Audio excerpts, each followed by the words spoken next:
from the All Indiana Podcast Network. It's time for real conversation about the real issues that affect our communities. Poverty, education, equality, and more.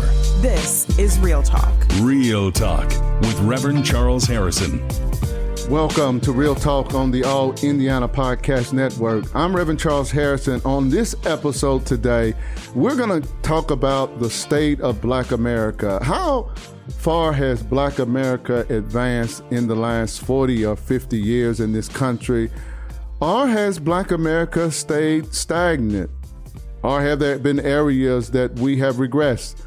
Stay tuned to this broadcast today as I have special guests, and we will discuss this issue about the state of Black America. Welcome to Real Talk on the All Indiana Podcast, and I am Reverend Charles Harrison.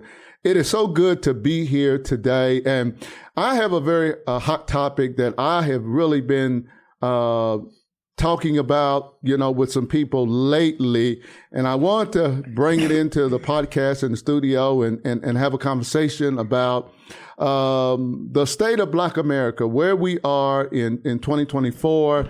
I've lived 6 decades now, so I have seen a lot. I certainly have a lot of opinions, and I have 2 very special guests with me today in the studio. John Hall, who is the former Deputy Mayor of the City of Indianapolis under Mayor Steve Goldsmith. And then we have the mayor, I call her the mayor of Pike Township, Annette Johnson, who is the Pike Township Trustee. She's in the studio today. And I decided to bring 2 friends in today, one a Democrat, one a Republican, so that we could have a conversation as a family, as Black Americans about the Black community and where we are. And sometimes when we have these discussions in-house, sometimes the discussions are very interesting, whether they be at church, whether they be at the barbershop, the beauty salon, in the grocery store, wherever we may come in contact with one another. And sometimes we get into these discussions. And I'm really fascinated by this and really want to dive into this whole discussion about where we are as Black Americans, and we do the state of Black America, and to begin to talk about that. And so John and Annette, hello, and thank you so much for joining me today. Oh, hello, How you and doing? thank you. How you doing? Yeah, thank you for having us. Well, I'm doing good, and I want to talk about, where we are as Black America, and certainly I think as I look over the past 60 years since I've been, on this planet, I do see areas where I think there's been an advancement, when it comes to Black America from the time I was born in 1960, when we were still under segregation. And for many Blacks, there has been advancement. I remember back then, basically all of us lived in the same neighborhoods, whether you were a doctor or the janitor, we basically, school teacher, lawyer, we all lived in the same neighborhood, in the same part of the city. And there were certain places we were not, really allowed to live in.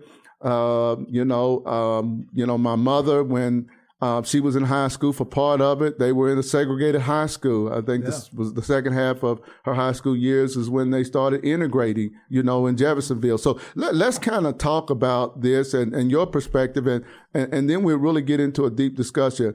From your perspective, where have we advanced at as Black people? Let's start there. What has been the advancements where you think we have really made significant progress over the last 40, 50, 60 years? Annette, we'll start with you. Where do you think we have made progress over the last 40, 50, 60 years in this country as Black people?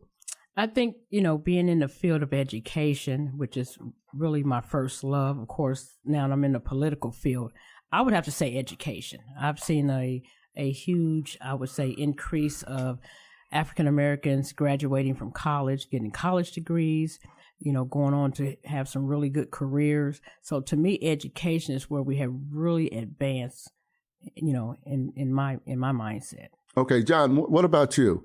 I would agree with Annette, and I think it's shown in the 1930s, we had about a 10% black middle class. Today, the black middle class is 40, 42, 45, depending on where you want to cut off the income level. That is a huge jump in 70 years. And I would say that Annette is hitting the nail on the head.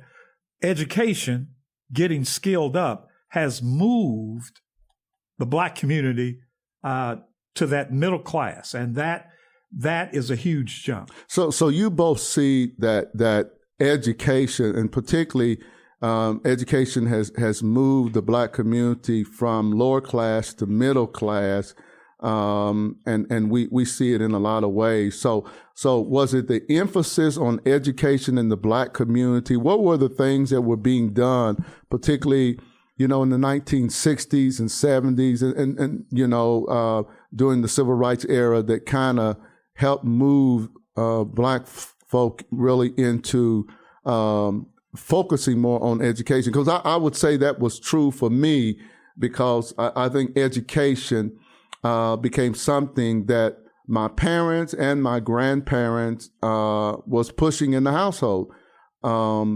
My mother always wanted me to do better than her. So my mother went and got an associate's degree from IU Southeast down in southern Indiana to be a nurse. But she wanted her children to do better than her. So even when I wasn't thinking about going to college at one point, that was something that my parents, my mother and my father, was pushing, because they saw that as the formula for success. That if we were going to do better and get out of the projects and the ghetto, that education was the vehicle to do that. Yeah, I agree with you 100% on that. My parents and just being around other relatives felt like education was the vehicle, the tool to get you to another level.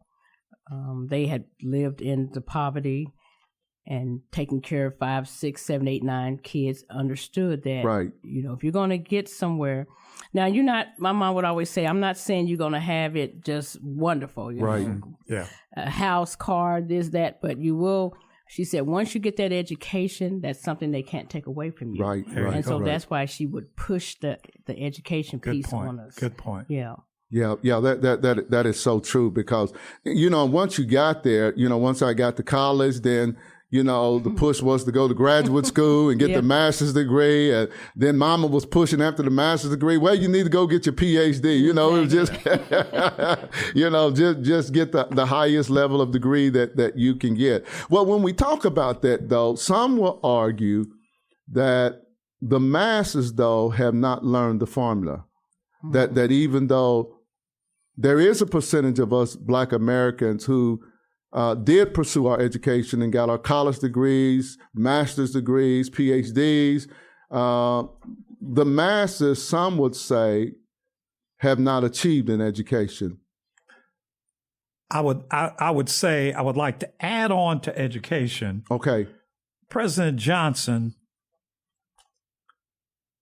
had implemented legislation that established affirmative action. And Richard Nixon, I know that shakes Annette up. Yeah, shakes Annette up, yeah. I had an opportunity to meet Art Fletcher, who helped implement affirmative action in the military and government positions.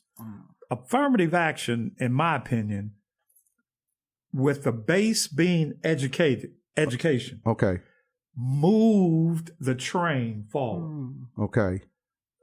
I think what has happened with lower income. So you say affirmative action moved the train forward in what ways? In progress. Okay. Especially with the military, government contracts, government jobs. Look at the people that were out at Fort Harrison, Benjamin Harrison, Naval Avionics, and they were making decent money, but the pension, the ability to get loans. I mean, it changed. It changed the mix. The dynamics of everything. Yeah. But getting skilled up was the only way that, it was critical in the movement. Okay. Okay. Without being skilled, and that's the issue with low-income individuals.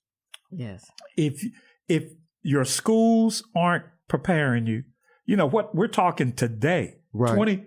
2024, Right. that 20%, and this is all students, Right. 20% of students in Indiana are not reading at the third grade. Yeah. Wow. That's a crime right there. Because if you're not able to read by the third grade, it's over. Well, let me ask you this: was it the factory jobs that blacks were able to get? Yeah. In some ways, stop the push for education. If you could get a factory job and you could make a middle class income, so that maybe if you worked at Ford, if you worked at Chrysler, you were making just as much money, if not more, than the person in the black community who had a master's degree, and went to college. What was that? Did that somehow blunt this push for higher education within the black community? I think so. I think that is very crucial what you're sharing, because a lot of individuals and families were satisfied with their blue-collar job. Right. You're making good money. You're taking care of your family. You were able to afford a nice house, live in a nice neighborhood, but that's as far as it went. Okay. And so then you have the mindset, why do I need to go to college when my dad or mom's going to get me a job at Ford or Chrysler? And like you said, Fort Benjamin Harris, we had Naval Avionics back in the day. RCA, it was so many individuals that were working at these plants. But what happened after that when those plants shut down? Yeah. Right. That was very damaging to the African American community, because now, as John said, you really didn't have any, you had the skilled labor, but that's as far as it went. These other jobs have came on the scene now where they want you to have an education piece to go with it. Right. And if you didn't have that component, then where did you get a job at? Well, was the push then for us advancing ourselves a part of that whole civil rights movement? When I remember when I was young, John and Annette. James Brown's song "I'm Black and I'm Proud" was one of the theme songs for us. That we saw, we saw this as an opportunity to break through. That as a people that we could break through. That I could be anything that I wanted to be in life. I'm not for sure that exists anymore. I'm not for sure that kind of mindset in our community has existed for the last 30 years. Well, James Brown's piece was just open up the door. Yeah. I'll get it myself. Yes, right. That's right. That's right. And that's a powerful piece right there. Right. Because your point may be that today we are waiting on somebody to give it to us. Because they have. Okay. In the sense, what Johnson's whole piece in addressing poverty in America and all of the programs that were created, the question becomes now, as we look back on it 60 years later, did it make us more dependent on government to provide for us when I was a teenager, just open the door and I'm gonna get it for myself. And that was kind of the attitude, just let me in, and I'm gonna earn it for myself, because I felt like I was as smart as white kids. So when I went to Indiana University, I knew I could compete. So I was gonna get it for myself. Annette brought up an excellent point. I worked at Allison General Motors along with Representative Bartlett, John Bartlett. Okay. Heck of a friend, heck of a guy. Yes. We love John Bartlett. Yeah. Yes. And that was how I got through school. Allison would reimburse me for each class that I take. So I drove back and forth to Ball State. And that was how I finished school. Wow. European Americans and African Americans that worked in the system in General Motors, I believe they thought that those jobs were going to last forever. I agree 100%. So their children worked there, their nephews worked there. And I think Annette and you both are bringing up the point that, okay, I'm working, I'm making middle class money, I'm living good. Yeah. And that good is in quotation marks now. But the future, you know, we weren't seeing the shift visible that manufacturing was moving overseas. Moving over. So, and then on top of that, you've got black families that are disintegrating beginning in the 60s. Yeah, that's true. And that's so true. you no longer have parents or two parents In the household. or uncles and aunts who can lay hands on you to keep you moving up the track. Right. And that's where, you know, the second piece to this is why we have a higher percentage of unemployment Okay. in the African American community, because again, the factory jobs, that's what a lot of families were depending on. Right, Like you said, right, it would be right. passed down. Your Right. father, everybody worked there, sons, daughters. I mean, I know so many individuals, you know, at my church. Right. They all worked at the factory. But Okay. once that, you know, is over with and there's no more of that, then you're left. And that's why our unemployment rate is so high, because we don't have the skill set to get these other, I would say, high class paying jobs where you need to have a degree. Okay. You don't have a degree, so you're not going to be able to get that. And so I think that's why our unemployment rate is high in the African American community.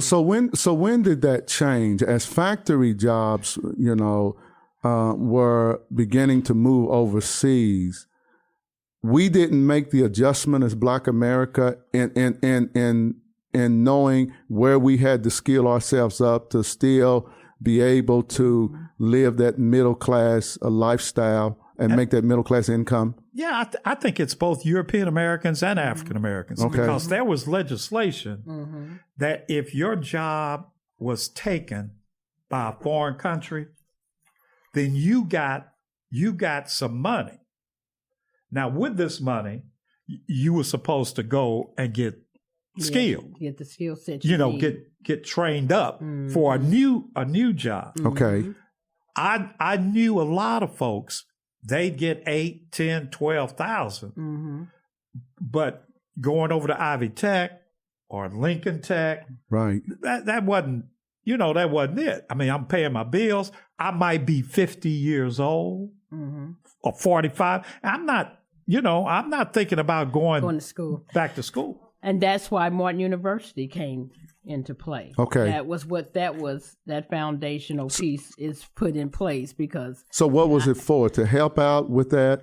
what we just shared, Okay. a lot of, 45, 50 Okay. didn't feel comfortable with going with the IUPUI Right, or to right. Ivy Tech. right. But you have a university that had a mindset to say you work in the day, but then you go to school in the evening, Okay. so that you could do what you needed to do to get yourself up to that standard of the par that you needed to get a decent job that's going to take care of your family. I mean, I know it so well. I'm in that atmosphere. I'm an adjunct professor over there. Okay. And when I'm over there teaching, I'm always trying to instill into the older generation. I always tell them every semester, I want you to finish. I want you to do what you need to do to be successful. So when you go back out, you'll get a better hype. Because most of them there, they just have a regular job, and they're all striving. But the job is requiring that they have degrees. Okay. So when we look at this, what is the percentage today of middle class Blacks, low income, and what we would call the affluent in our community? What is that percentage? Because it feels like if you live in a major urban city, it feels like a large portion of the community is still stuck. You know, it's still stuck. And why are they stuck? And what's going on? And how do we move the needle there? Because that's what it feels like. And you see it the makeup of my church is different from what it was 20 years ago. 20 years ago, my church was full of married couples who had retired, who had good jobs, middle class, blacks. And now the church is made up of more single moms with children. So the one parent household. So I think in the black community, we are about at 74% of black children born in a single parent household. How did this happen?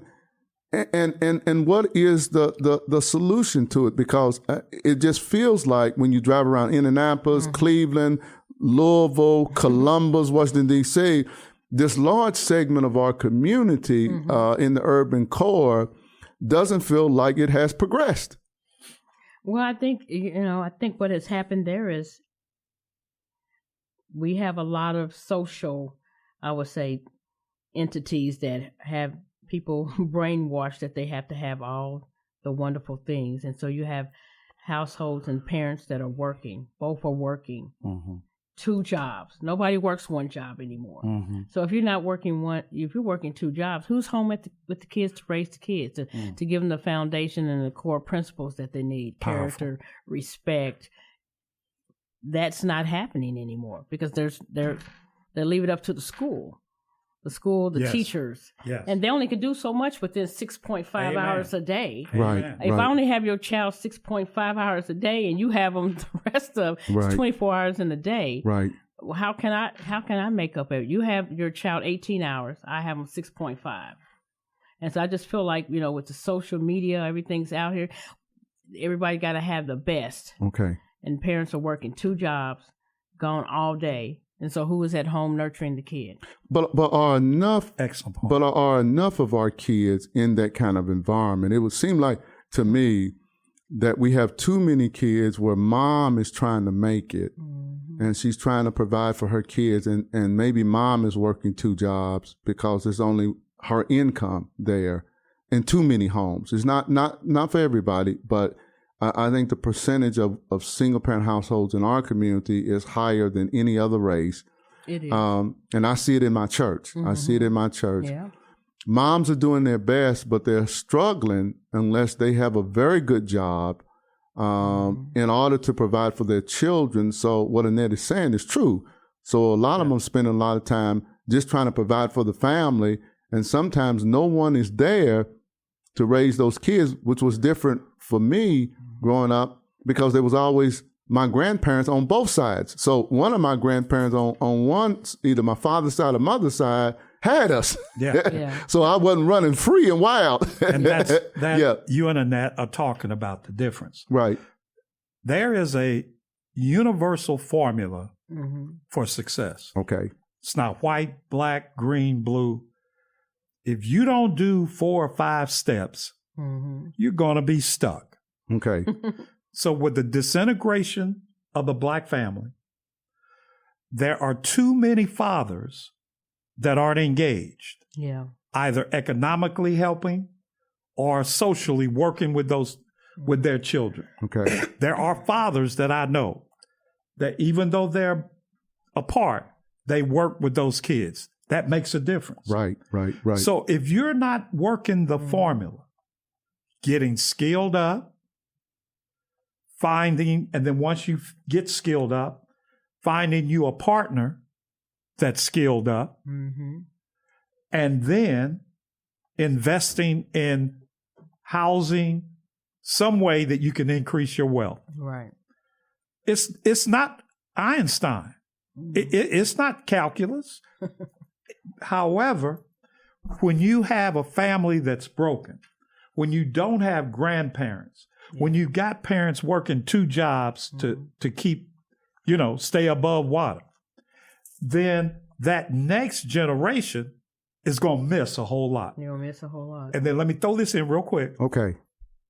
Unlike the 40s, 50s, and 60s in my game coming up, now you've got an underground economy that can compete. Yeah. And I don't have to have a degree to work in that underground economy. all I got to do is go to the corner. Is the underground economy, though, the result of the hopelessness that has been created because of the lack of the skills to be able to make it in the regular society? Let me hear you, Annette. Let me hear you on this. I think what's happening there is, again, our generational, I would say, as things have been passed down through generations, we have lost all that foundation. Yes. Because you have young mothers Right. now. And so now that we have young mothers, think about the grandma. The grandmother is not the older person anymore. The grandmother is still in her workforce field. She's got to work. 40. Right. She's got to work every day too, and take care of the family. Right. It's just now that she's got to take care of her daughter plus the grandkids. Wow. And so that whole age difference is different now.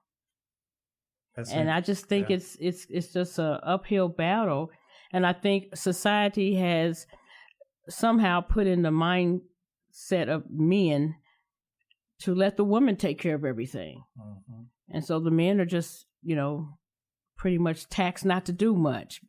And then we do have strong-willed women because of the personalities. Again, we don't have the mom in the household to do what she needs to do because I got a job too. You've been on your job for 2 or 3 years. Well, I've been on my job 23 years. So I won't be retiring for another 20 years. What he said, I got to think about my 401k and things that I need to do so when it's time for me to retire. Yeah. But if I can't read as a young man at my level, out of third grade. Okay, so I'm behind. I'm lacking the necessary skills in school to be able to compete. So now I'm acting out. So what becomes attractive to me, isn't it the underground economy? Because I can make money selling drugs. I can make money involved in criminal activity because I don't see myself getting a college degree. I don't see myself getting skilled up. So the underground economy becomes attractive to me. And because I'm not following the formula. Right. As a matter of fact, I don't know anybody in my family that has followed the formula. And that is coming up in stats now. Okay. Where that lower income class is rejecting the middle class values. That's a good one. That's a good one. But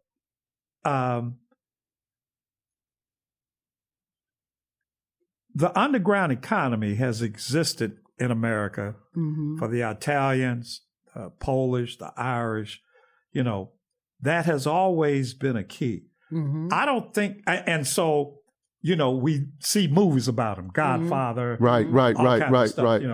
But the question I'd like to put on the table is, have we done a good job of showing these young kids with less resources that it would be better to follow the formula? Have we done a good job in saying there's a difference?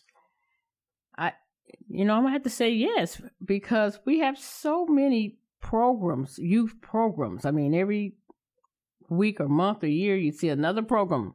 I was watching, 59 News this week. There's a new program for young men and young males, 16, 18. There's a new program. I don't understand where we're lacking when we have so many programs, youth programs. I mean, everybody's trying to make sure I have something lined up. Yeah. But I think it is a problem even the black church is facing. I think the programs exist, and Annette, you're right. But there is a disconnect between the programs and the church and that segment of our community that is still stuck, okay? And for some reason, we're not reaching them in mass numbers. It's the same thing with what I do with 10 Point. I have to go find Junebug, and I know what Junebug is. That's what I was going to say. But Junebug is not coming to the church That's what I just going to say. The message has to be out there. Yeah. We have to find not only Junebug, but Junebug's mama and papa. How do we begin to reach and his siblings? How do we begin to reach those in our community that are not following the formula, that are hopeless, because I think there's hopelessness out there, and connecting them to what Annette is talking about and the question that you raised, John, with all of the programs that do exist with the primary purpose of helping to elevate the masses. But I can't get my money in the program. I read a book 10, 15 years ago where this author, he was an economist, and he argued that the retail drug dealer on the corner was only making about $7.50 an hour. Now, this is 10, 15 years ago. Right. I'll agree with that. And that he could make more if he went to work at McDonald's. However, I had students when I taught at Tech. They would tell me, well, Hall, I can make $500 in an hour. And then I got the rest of the week to play. So our programs are good. I think they are reaching out. But they don't pay. But if I can't pay Pookie, if the program ain't paying Pookie. Why would I come to a program That's right. just to listen to you guys talk to me, but you don't have anything to give me in exchange? I got to eat this week. Yeah, and that's what you hear, and that's what you hear in the streets when we talk to them about program. If the program paid me to come to the program, then I would be willing to come to the program, because then I wouldn't have to sell drugs and other things to provide resources for me to eat in my family. Yeah. That's a hard one, though, Harrison. I know it's a hard one. We did it back in the day. Again, to me, it's too much socialism out here. Everybody wants to have this and have that. Yeah. You may not get $15 an hour. You may get $8 just to get you where you need to go. Out. Yeah. Come to the program, because the end game is what's going to benefit you. I know, but they want to hear it now. We have to finish it. This is just part one of the conversation today. We're gonna do part two of this for those who are listening to Real Talk with Reverend Charles Harrison. I have John Hall with me and Annette Johnson. You listen to it this week. And come back. We're going to do part two next week. Okay. This is deep. We're probably going to do part 2 and 3 with this, because it is so much to this as we continue to talk about the state of Black America from the 1960s to 2024.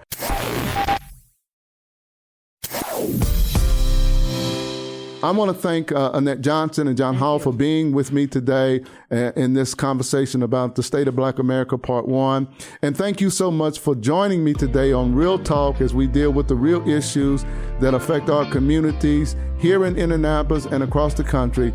Be sure to follow and subscribe to this podcast and share it on Facebook and Twitter. This is Reverend Harrison, and I pray that you have a blessed and awesome day. This is Real Talk with Reverend Charles Harrison. Be sure to like and subscribe to this podcast. And be sure to check out other great podcasts on the All Indiana Podcast Network. Online now at allindianapodcast.com.